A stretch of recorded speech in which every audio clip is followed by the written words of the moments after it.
감사합니다. 오늘 본문은요, 출애굽기 7장 3절과 그리고 요한복음 7장 31절 두 군데가 되겠습니다. 제가 봉독하겠습니다. 7장 3절 말씀, 내가 바로의 마음을 강팍케 하고 나의 표징과 나의 이적을 애굽 땅에 많이 행하리라 마는 요한복음 7장 31절 말씀, 무리 중에 많은 사람이 예수를 믿고 말하되 그리스도께서 오실지라도 그 행하실 표적이 이 사람의 행한 것보다 많으랴 하니 이는 하나님의 말씀이니라. 아멘. 오늘 제목은요, 애굽의 10대 재앙과 예수님의 10대 재앙이라는 제목으로 말씀을 상고하도록 하겠습니다. 우리가 10대 재앙 하면 애굽에 내린 하나님의 심판으로서 종되었던 이스라엘 백성들을 구원한 사건으로 알고 있습니다. 물론 맞습니다. 당연한 말씀입니다. 이 10대 재앙은요, 인류의 역사 속에서 일어난 사실인 거죠. 그냥 막연한 것이 아니라 인간의 역사 속에서 일어난 사실이죠. 그렇기 때문에 이 10대 재앙에 대한 내용, 10대 재앙이란 말은 없지만 이집트 역사 기록에도 보면은요, 이 재앙에 영향을 미친 것을 볼 수가 있습니다. 출애굽 당시 애굽을 다스리던 왕은 아멘호텝 2세라는 사람입니다. 아멘호텝 2세. 아멘이라 그래가지고 무슨 종교하고 관련이 있다 생각할 수가 있는데 그렇지 않습니다. 우연입니다. 아멘호텝 2세. 이 이집트의 기록을 보게 되면요, 아멘호텝 2세라는 사람이 재임 초기에, 그러니까 정확히 얘기하면 1450년과 주전이죠. 1446년 두 번의 대규모 정복 전쟁을 치른 사건이 기록되어 있습니다. 그러나 희한하게 1446년 이후에는 이 왕에 대한 기록을 찾아볼 수가 없습니다. 그래서 신학자들은 아마도 홍수에 수장돼서 아마 기록이 없는 것이 아닌가 이렇게 추정하고 있기도 합니다. 그러나 1898년도에 보게 되면요, 아멘호텝 2세의 시신이 고고학자들에 의해서 발굴되었습니다. 그러면은 홍해의 바다에 수장되었는데 어떻게 시신이 육신에 묻혀 있을 수 있을까? 의문을 가질 수가 있을 겁니다. 그러나 출애굽기 14장 30절에 보시면요, 그 의문이 풀릴 것입니다. 그날에 여호와께서 이같이 이스라엘을 애굽 사람의 손에서 구원하심에 이스라엘이 바닷가에 애굽 사람의 시체를 보았더라. 수장이 되었을 때 죽었던 사람들이 시체가 떠다녔습니다. 그래서 이 신학자들은 애굽 사람들이 왕의 시신을 걷어다가 육지에다 장사를 했구나 이렇게 추정을 하고 있는 것입니다. 오늘날도요, 배가 침몰해가지고 강이나 바다에 빠지면은요, 잠수부까지 동원해가지고 사람의 시신을 거둡니다. 일반인도 이렇게 할 텐데 당시 최대 강대국인 이집트, 애굽, 이스라엘의 왕이 물에 빠졌는데 온 백성과 온 군대를 동원해서 그 시신을 찾지 않았겠습니까? 당연히 찾았겠죠. 자, 그렇다면은 이 구속사적인 관점에서 본 10대 재앙은 어떠한 의미를 가지고 있을까요? 우리가 좀 더 세부적으로 살펴볼 필요가 있습니다. 이 10대 재앙은요, 우주 만물을 창조하신 하나님께서 인간 역사에 공식적으로 등장한 사건입니다. 공식적으로 등장한 사건이죠. 그러면서 인간 역사 속에 나타나면서 자, 하나님이란 존재가 이렇게 살아있는 존재다. 너희가 얘기로만 들었지 그렇지 않다. 내가 직접 인간 역사 속에서 이렇게 나타나서 역사하고 있는 것을 봐라 하고 보여준 사건이 10대 재앙과 출애굽 사건인 것이죠. 그 전에는 그러면 하나님이 어떻게 나타났습니까? 야곱, 아브라함, 노아 이런 사람들에게는 개별적으로 나타났습니다. 개별적으로 나타났기 때문에 그 당시 족장들은 하나님의 존재를 알고 믿고 그 말씀을 따랐지만은 인류 역사상에 공식적으로 애굽이란 나라에 나타나가지고 재앙을 쏟아부은 것은 처음입니다. 그래서 성경 66권에 보게 되면은 하나님의 나타나심과 그 역사하심이 인류 역사 속에서 역사하심이 전무후무하게 없다는 거죠. 10대 재앙 외에는. 그렇기 때문에 하나님의 존재가 두려움의 대상이고 경외의 대상이 되었던 것입니다. 여리고성의 기생 라합은요. 이러한 하나님이 공식적으로 등장한 것에 대해서 아주 자세히 기록하고 있습니다. 여호수아 2장 9절에서 12절에 보게 되면요. 뭐라고 얘기하고 있냐면은 말하되 여호와께서 이 땅을 너희에게 주신 줄을 내가 아노라. 우리가 너희를 심히 두려워하고 이 땅 백성이 다 너희 앞에 간담이 녹았다 그랬습니다. 이는 너희가 애굽에서 나올 때 하나님께서 홍해를 마르게 하신 일과 너희가 요단 저편에 있는 아모리 사람의 두 왕 시온과 옥에게 행한 일과 그들을 전면시킨 일을 우리가 들었다 하고 고백을 하고 있습니다. 라합이. 그러면서 그 소문을 듣자 마음이 녹았고 너희의 영구로 사람이 정신을 잃어버렸다 이렇게 얘기를 하고 있습니다.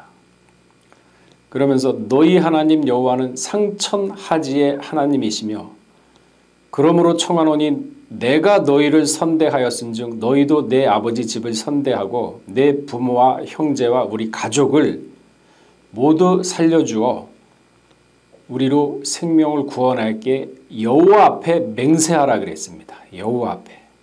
라합은요. 공식적으로 인류 역사에 등장한 하나님을 소문만 듣고 믿었습니다.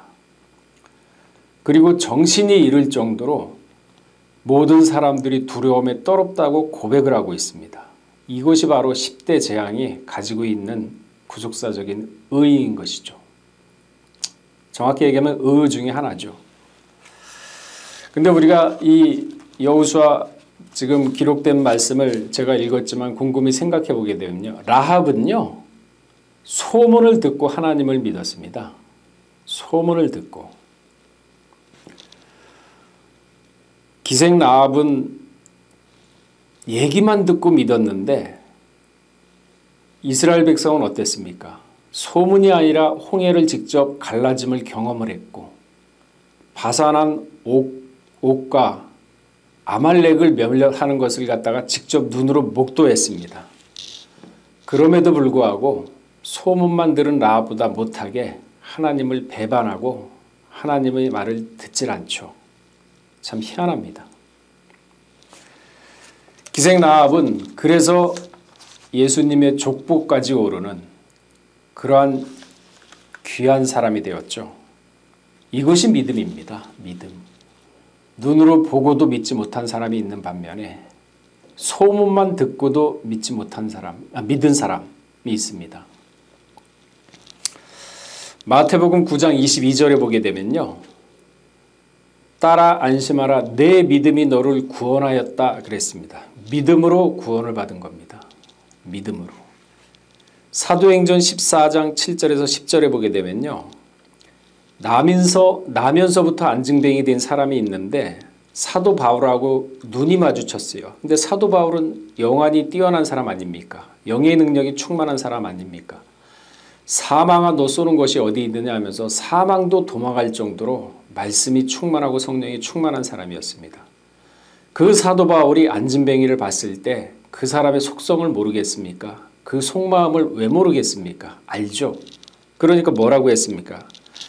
바울이 주목하여 구원받을 만한 믿음이 그에게 있는 것을 보고 구원받을 만한 믿음이 그에게 있는 것을 보고 소리쳐 가르되 내 발로 일어나 걸으라 하니 그 사람이 뛰어 걷는지라고 했습니다. 이게 믿음입니다. 에베소서 2장 8절에 보게 되면요. 믿음으로 말미암아 구원을 얻었나니 믿음으로 구원을 얻었다 그랬습니다. 라합이 바로 이러한 믿음이 있었고 믿기만 하고 가만히 있지 않았습니다. 뭐라 그랬습니까? 여호수아가 여리고를 탐지하러 보낸 사자를 숨겼음이더라. 여리고성의 온 나라가 이 정탐꾼을 잡으려고, 잡으면 보상도 따르죠. 거기에 대한 응분의 대가를 받을 수가 있습니다. 그럼에도 불구하고 소문으로 들은 하나님을 두렵게 라합은 믿었습니다. 그러기 때문에 여호와의 사자를 숨겼다. 행함이죠. 이처럼 공개적으로 인류 역사에 나타난 하나님으로 인해서 라합은 그 소문을 들었고 그 믿음으로써 자기 자신을 구원했던 것입니다. 이 믿음은 어떻게 생기는 걸까요? 로마서 10장 17절에 믿음은 들음에서 나며 들음은 그리스도의 말씀으로 말미암다 그랬습니다. 말씀을 잘 상고하고 골똘히 생각을 하면서 들으면은요, 믿음이 생긴다는 겁니다. 마치 베레아 사람처럼, 베레아 사람은 데살로니가 사람보다 더 신사적이어서 간절한 마음으로 말씀을 받고 이것이 그런가 하여 날마다 성경을 상고했다 하면서 사도행전 17장 11절에는 기록하고 있습니다. 과연 그런가? 스스로 확인해보고 생각해보고 그렇구나, 맞구나 하고 말씀을 소화해내면서 그렇게 믿어야 믿음이 생긴다는 거죠. 그게 바로 상고거든요. 성경을 상고했다. 상고. 여기서 상자는요, 자세히 빠짐없이 모조리 그러한 뜻을 가지고 있습니다. 그리고 고자는요, 곰곰이 생각하다, 깊이 헤아리다, 깊이 살펴보다, 그러한 의미를 가지고 있습니다. 그러니까 베레아 사람들이 성경을 상고했다는 얘기는 대충 듣고 믿습니다 하고 이런 것이 아니라 자세히 세밀하게 그리고 빠트림 없이 모조리 곰곰이 생각하면서 깊이 헤아리면서 앞뒤 전후 관계를 살펴보면서 성경을 갖다가 읽었다는 얘기입니다. 그렇게 해야 믿음이 생긴다는 것이죠. 인과관계, 원인과 결과를 따져보면서 성경을 보는 거는요, 그러한 습관은 믿음을 키우는데 굉장히 큰 도움을 줍니다. 일례로 제가 좀 상고에 대해서 좀 더 깊게 이해를 돕기 위해서 말씀을 드리자면요, 일례로 근현대사 같은 예를 하나 들어볼까요? 거기에 보게 되면은 정판사 위조 사건이 나오죠. 그러면은 우리가 이거를 갖다 정판사 위조 사건이라고 볼 것이 아니라, 그것만 볼 것이 아니라 왜 이 사건이 일어나게 됐으며 그 원인을 찾아보고, 그러면은 그 원인으로 인해서 시작된 과정을 살펴보고, 그 과정을 살펴보면서 결과가 어떻게 이루어졌는지 쭉 우리가 많이 살펴봤지 않습니까? 그러면서 이 정판사 사건이 드러나지 않고 진짜 성공했다면은 대한민국 경제, 그 당시 우리나라 경제가 굉장히 취약했거든요. 완전히 무너져가지고 공산화될 수가 있었겠구나. 그런데 그 정판사 사건에 고발을 하고 알려줌으로 인해서 참 어떻게 그러한 일이 가능했을까? 이게 앞뒤 전후로 사건을 갖다가 원인과 결과를 보는 겁니다. 그러면은 참 하나님이 도우신 게 아닌가? 그러면은 그러한 과정은 어떻게 또 이루어질 수 있을까? 그러면 그때 얘기해주고 알려줬던 사람의 마음을 감동시켰던 것은 분명히 하나님일 것이다. 그러면은 성경에도 찾아볼 수가 있거든요. 대하 36장 22절에 보면은 바사왕 고레스가 원년에 여호와께서 예레미야의 입으로 하신 말씀을 응하게 하려고 고레스 마음을 감동시켰다. 하나님은 사람의 마음을 좌지우지하면서 감동시키시는구나. 이방인의 왕인데 하나님이 왜 이방인의 마음을 이렇게 감동시키셨을까? 읽어보게 되면 에레미야 입으로 하신 말씀을 응하게 하려고. 에스라 1장 5절에도 보게 되면요, 그 마음이 하나님께 감동을 받아 올라가서 예루살렘 여호와의 전을 건축하자 하는 자가 일어나니, 마음을 감동시켰으니까 예루살렘으로 올라오겠다는 사람이 많았구나. 이 사람들이 그냥 올라온 게 아니구나. 에스라가 데리고 온 사람들은 하나님의 마음에 감동을 받아서 온 사람들이라는 사실을 알 수가 있죠. 이게 바로 성경을 상고하는 방법이라는 거죠. 앞뒤 전후를 다 살펴봐서 그 단어 하나하나를 의미를 알고 그러면서 성경을 보게 되면은 이해의 폭이 넓어지고 이해의 폭이 넓어지면은 영적 지식이 그만큼 넓어지고 영적 지식이 그만큼 넓어지게 되면은 알아야 영생이라 그랬지 않습니까? 보는 시각이 달라집니다. 식견이 달라지죠. 이러한 방법이 바로 상고하는 방법이고 그래서 베레아 사람들이 이렇게 성경을 상고함으로 인해서 말씀은 들으면서 난다고 그래가지고 믿음이 충분해졌던 겁니다. 자, 다시 돌아와서요. 애굽의 10대 재앙과 예수님의 10대 재앙과의 관계를 한번 살펴보도록 하겠습니다. 오늘 본문 출애굽기 7장 3절을 읽어보게 되면은 내가 바로의 마음을 강팍케 하고 나의 표징과 나의 이적을 애굽 땅에 많이 행하리라 마는 여기서 나의 표징과 나의 이적이라 그랬습니다. 이건 아마 많이 들었던 얘기입니다. 오트와 모페트라고 얘기하죠. 아마 기가 닳도록 들으셨을 겁니다. 오트는 나의 이적입니다. 이거는 하나님의 이적입니다. 그러니까 모세가 행했던 그 이적도 바로 하나님의 이적이었던 것입니다. 하나님의 이적을 모세가 행했던 것이죠. 그렇게 이해할 수가 있죠. 그리고 모페트는 나의 표적이라 그랬습니다. 하나님의 표적입니다. 신명기 4장 34절을 보면은요. 이 나의 이적과 나의 표적 그러니까 오트와 모페트를 뭐라고 또 표현을 하고 있냐면 징조와 기사로 표현을 하고 있습니다. 징조와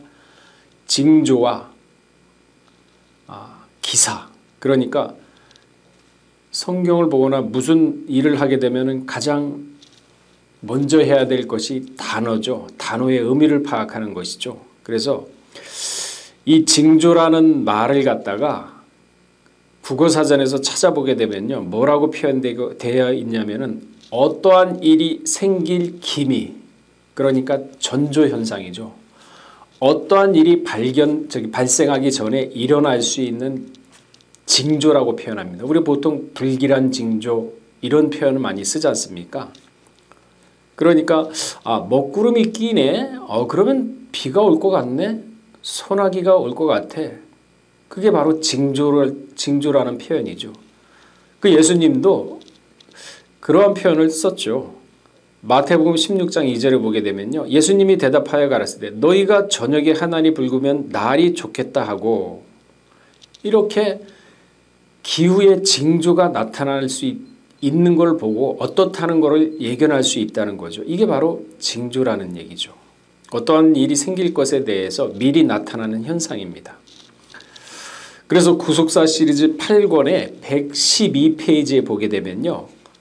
뭐라고 기록되어 있냐면 10대 재앙의 전조와 성격에 대해서 나와 있습니다. 그 전조가 바로 징조입니다. 그러니까 우리는 지금 말씀을 가만히 상고하고 있는 상황입니다. 그 전조가 어떠한 현상으로 하나님은 전조를 보였냐면은 구속사 시리즈 8권 112페이지에 보니까 지팡이가 뱀이 되는 전조 현상 그 기적을 갖다가 미리 10대 재앙 이전에 징조로서 보여줬답니다. 그러면 이 징조를 왜 보여줬을까요? 징조를 보여준 이유가 그 밑에 페이지 12페이지 밑에서 네 번째 줄에 보면은 그 이유가 나와 있습니다.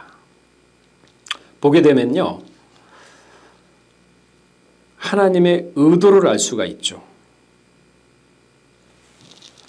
그러니까 이 10대 재앙을 통해서 애굽을 징치하고 반드시 이스라엘 백성들을 갖다가 끌어내서 가나안 땅에 보내가지고 하나님의 나라를 갖다가 이룩한다는 그 전조, 그러니까 10대 재앙의 전조 현상으로 지팡이가 뱀이 되는 역사를 미리 보여준 겁니다.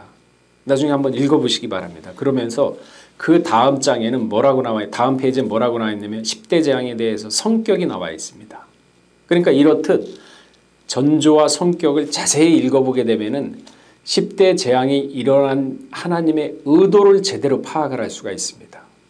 그 의도를 파악을 해야만 어떻게 전개를 하는 과정을 알 수가 있고 그리고 하나님이 그 결과를 어떻게 이끌어 나가신다는 것을 알 수가 있는 거죠.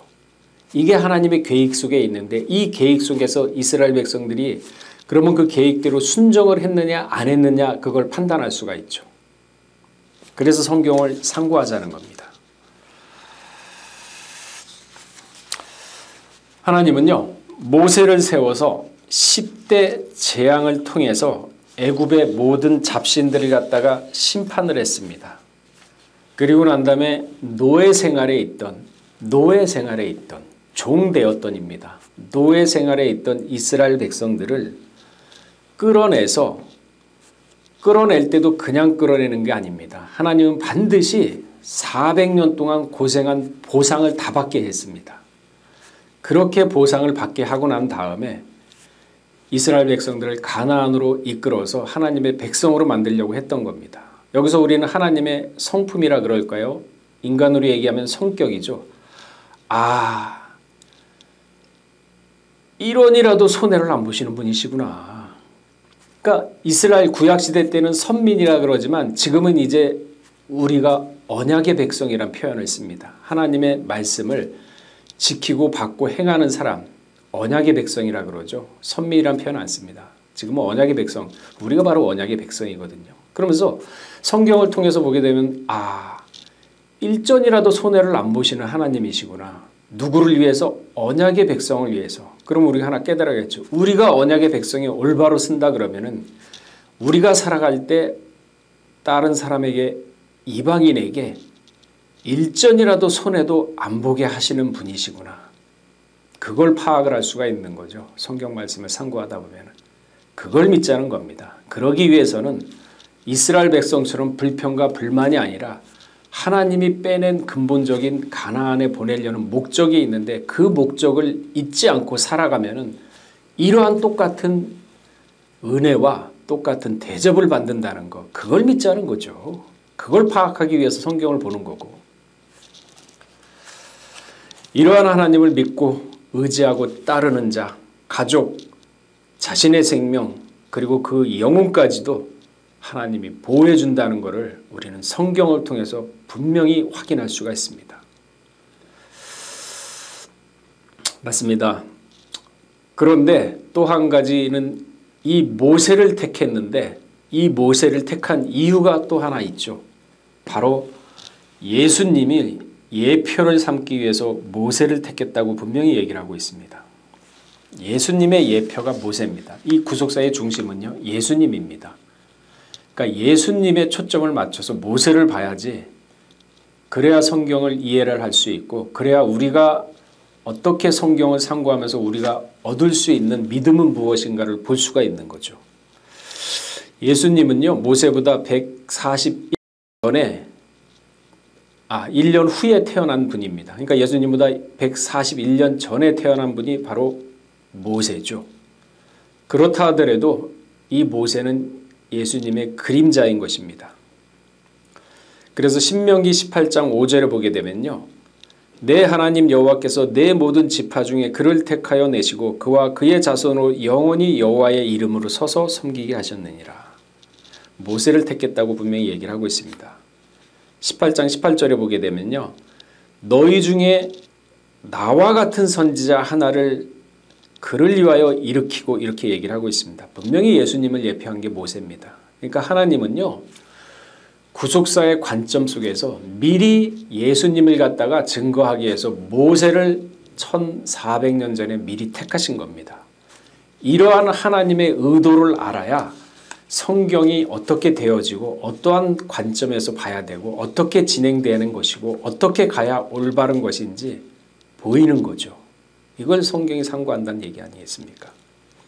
사도행전 3장 22절에 보게 되면 모세가 말하되 주 하나님이 너희를 위하여 너희 형제 가운데 나 같은 선지자 하나를 세울 것이니 분명히 모세도 얘기하고 있죠. 나 같은 선지자 하나를 세울 것이니 1400년 전에 모세가 이미 예수를 갖다가 증거를 하고 있는 것입니다. 오늘 제목이요. 예수님의 10대 재앙과 애굽의 10대 재앙입니다. 그러면은 하나님이 예수님의 목적이라면은 예수님의 초점을 모세에게 맞췄다 그러면은 이 모세의 10대 재앙이 예수님에게 어떻게 일어나야 되는지 이미 우리는 그거를 간파를 해야 됩니다.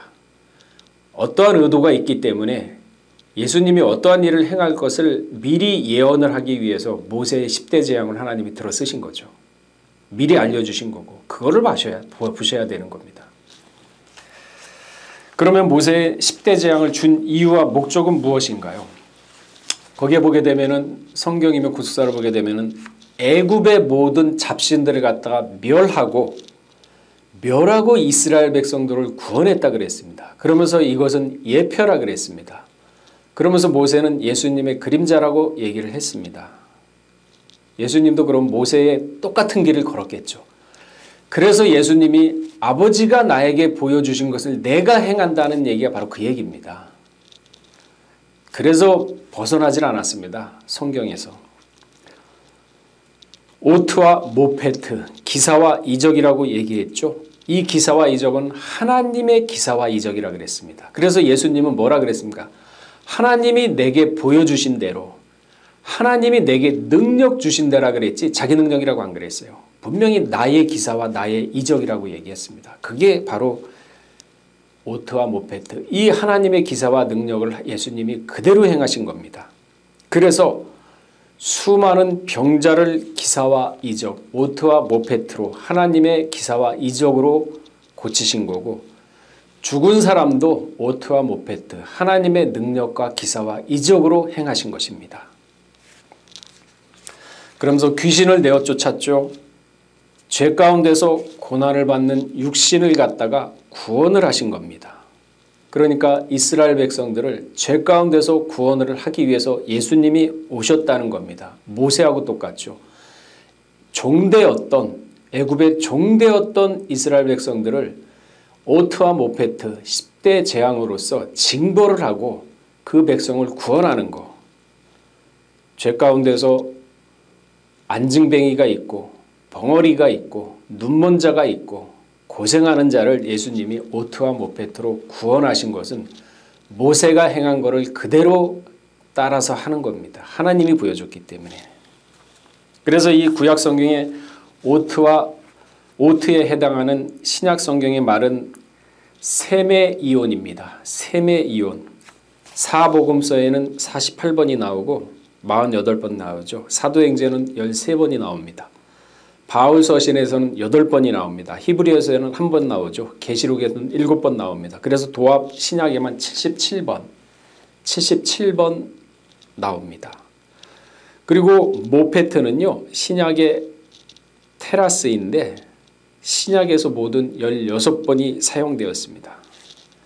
그러나 예수님이 행한 기적은 이것보다 훨씬 많다고 요한복음 7장 31절에 기록하고 있죠. 오늘 본문이죠.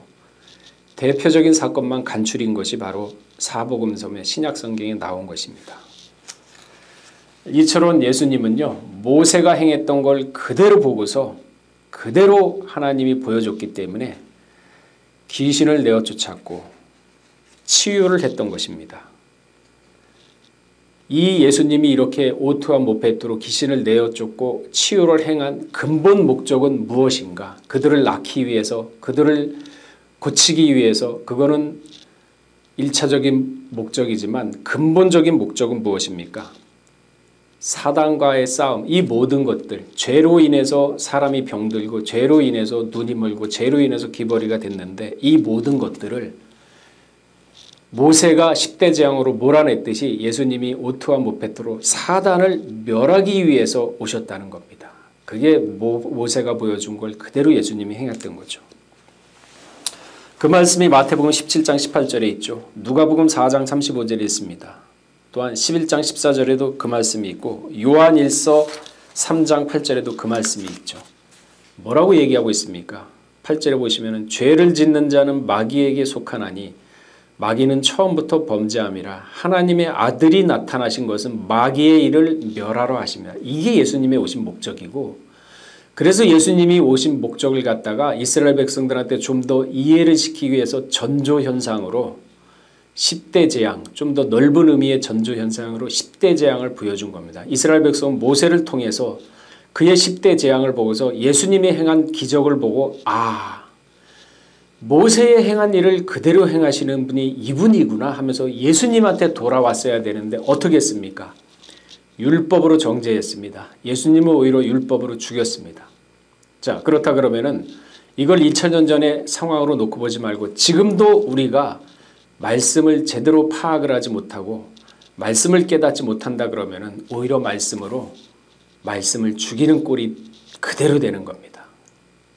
이걸 깨닫자는 거죠. 영적인 지혜를 이래서 얻자는 겁니다. 그래서 말씀을 상고하고 그래서 상고한 말씀으로 믿음에 믿음을 더해야 영적인 지식이 넓어지는 거죠. 지식이 넓어지면 식견이 넓어집니다. 그러면 선악을 분별할 수가 있죠. 좌우를 구분할 수가 있습니다. 이 예수님의 오트와 모페트, 기사와 이적은요, 하나님 나라를 가기 위한 준비 단계입니다. 그래서 예수님이 오셔서 첫 일성이 무엇입니까? 회개하라. 천국이 가까웠다. 천국에 가기 위해서 회개가 먼저구나. 또 하나 깨달을 수가 있죠. 그래서 회개를 해야 되는구나. 그래서 성경을 자세히 보자는 겁니다. 마태복음 10장 7절에서 8절 그 말씀이 있습니다. 마태복음 12장 28절에도 보시게 되면요. 귀신을 쫓아내는 것이면 하나님의 나라가 이미 너희에게 임하였느니라. 모세가 십제대왕을 갖다가 징벌한 것은 하나님 나라를 갖다가 임하기 위해서인 거하고 똑같은 말이죠. 누가복음 10장 9절에 보게 되면요. 병자를 고치고 또 말하기를 하나님의 나라가 너희에게 가까이 왔느니라. 그러니까 기사와 이적을 행할 때는 하나님의 나라하고 반드시 연관이 되어 있습니다. 이것은 무슨 얘기냐? 오트와 모페트는요. 하나님 나라를 가기 위한 준비 과정인 것입니다. 하나님은 출애굽 시에 10대 재앙을 통해서 자신을 먼저 나타내고 다음에 바로를 심판하신 후에 그리고 이스라엘 백성을 구원하신 겁니다. 순서가 그렇게 되죠. 예수님은 이적을 통해서 하나님의 나라를 점차 확장시켜 나간 것입니다. 그리고 마침내 십자가에 죽으시고 부활하심으로 이 바로와 같은 세상, 이 애국과 같은 세상 임금을 쫓아내셨다고 요한복음 12장 31절에서 32절 그 말씀이 있습니다. 물론 계시록 11장 8절에도 그 말씀이 있죠. 그러나 예수님께서 많은 기사와 이적을 행했음에도 불구하고 사람들은 그거를 통해서 예수님의 신적 본질을 깨닫지 못하고 믿지 못했습니다. 아까 제가 말씀드렸잖아요. 율법으로 예수님을 죽였다고. 모세를 통해서 예수님을 발견했어야 되는데 예수님을 발견 못한 겁니다. 이 내용을 몰랐기 때문에. 그래서 모세가 와가지고 뭐라 그랬습니까? 이 제 백성을 갖다가 심판하라고 모세가 얘기한 겁니다. 내가 이렇게 보여줬는데 예수님을 몰라봤다고 모세가 증거하고 있습니다. 그래서 모세가 나타난 거예요. 요한복음 12장 37절에 이렇게 많은 표적을 저희 옆에 행하였으나 저를 믿지 아니하였다. 그러니까 표적과 이적만 바라는 사람은 멸망의 자손이라고 분명히 얘기하고 있지 않습니까? 사도행전 2장 22절에 나사렛 예수의 권능과 기사와 이적을 증거했다고 분명히 얘기하고 있습니다. 말씀을 정리하겠습니다. 이스라엘 백성은요. 예수님이 왔지만 신성과 그의 선제성을 깨닫지 못했습니다. 여기서 선제성은 육신의 신적이 존재가 미리 안에 선제해 있다. 신적 존재인 것을 알지 못했다. 그런 뜻이거든요. 요한복음 6장 36절에 그 말씀이 있죠. 내가 너 이르기를 너희는 나를 보고도 믿지 아니하는도다. 분명히 얘기하고 있습니다. 내가 행하거든 나를 믿지 아니할지라도 그의 일을 믿으라. 기사와 이적도 못 믿어요. 그걸 보면은 예수님은 목수의 아들이야. 그래 저 사람은 목수의 아들이야. 근데 그 하는 일이 진짜 사람을 살리고 병자를 고쳐. 하나님의 능력이 그 사람에게 있구나. 그거라도 믿어야 될 텐데 목수의 아들로 믿었거든요. 그저 인간의 눈으로만 예수를 본 겁니다. 가난한 집의 아들, 목수의 아들, 형제들도 인정 안 했어요. 형이 메시아면 나타내라. 조롱했죠.